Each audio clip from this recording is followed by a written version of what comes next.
नमस्कार दर्शक बंधु, जय जगन्नाथ। आपण मैंने तो जानिथिबे आगो को राखी पूर्णिमा आसुअछि अथवा रक्षाबंधन पर्व। एही पर्व रे भौणी माने भाई मानक हाथ रे राखी बांधि थांती।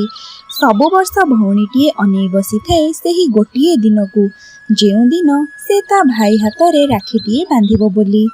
किंतु आपण मानक मनरे एही प्रश्न निश्चय उठुथिबो कि रक्षाबंधन पर्व केबे पालन करिवे, 30 तारिख रे ना 31 तारिख रे? तेबे आदौ चिंता करंतु नहीं, एही भिडियोटी को शेष पर्यंत देखंतु। ता द्वारा आपण माने जानि परिबे केउ दिन पालन कले आपण मानकर मंगल हेबो। बंधुगण, आपण माने जदि नुआ करी आम चैनल टी को आसुचंती तेबे आम चैनल टी को निश्चय सब्सक्राइब करंतु और पाखरे थिबा बेल आइकन को प्रेस करि दियंतु। प्रतिवर्ष राखी पूर्णिमा रे रक्षाबंधन पर्व पालन करा जाए। एही दिन प्रभु बलभद्रंकर जन्म दिवस। एही दिन खूब निराडंबरे श्री क्षेत्र रे प्रभु बलभद्रंकर जन्म दिवस पालन करिवा सहित रक्षाबंधन पर्व मध्य पालन करा जाए। रक्षाबंधन रो अर्थ हेउछि भौणीटीए भाईर शुभ मनासी ता हाथ रे रक्षार डोरीटीए बांधि थाए, जहाकू राखी कुहा जाए। जहा द्वारा भौणीर सबु असुविधा और विपद समय रे भाईटीए तार ढाल होई भौणी उपर को आसुथिबा सबु विपद को दूरेई देई थाए। एही दिन श्री मंदिर रे मां सुभद्रा प्रथमे बड़ भाई बलभद्रंक हाथ रे और तापरे सान भाई प्रभु जगन्नाथंक हाथ रे राखी बांधि थांती।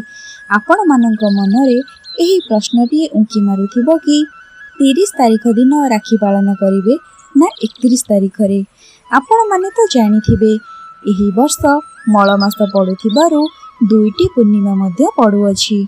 30 तारिख दिन 10टा परठारु 31 तारिख दिन 10टा पर्यंत पूर्णिमा रहुछि, जहा द्वारा आपण माने भाबुथिबे केउ दिन राखी बांधिले शुभ होइथाए।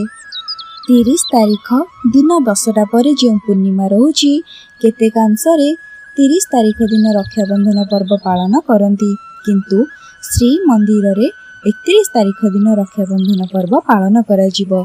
कारण 31 तारिख हेउछि उदयकालीन पूर्णिमा, अर्थात आम किंवदंती रे रहिछि कि नियम अनुଯାयी सूर्य उदय पर सबु कर्म और ओषाव्रत आदि पालन करा जाए। सेथिपाई 30 तारिख उदयकालीन पूर्णिमा न थिबारु 31 तारिख दिन रक्षाबंधन पर्व पालन करा जिवो।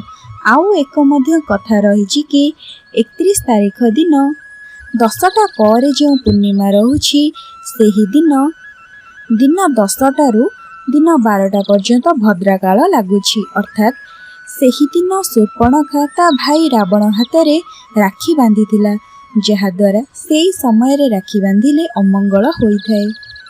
जदि आपण माने 30 तारिख दिन राखी बांधिबे तेबे दिन 12टा पर राखी बांधंतु, न हेले 31 तारिख दिन सकाळु सकाळु रक्षाबंधन पर्व पालन करंतु। एबे आपण मानक मनरे थिबा सब शंका तो दूर होई जाइथिबो। आपण मानक आम भिडियोटी भल लागिथिले आम भिडियो को लाइक कमेंट शेयर करने को आदौ भूलिबे नहीं।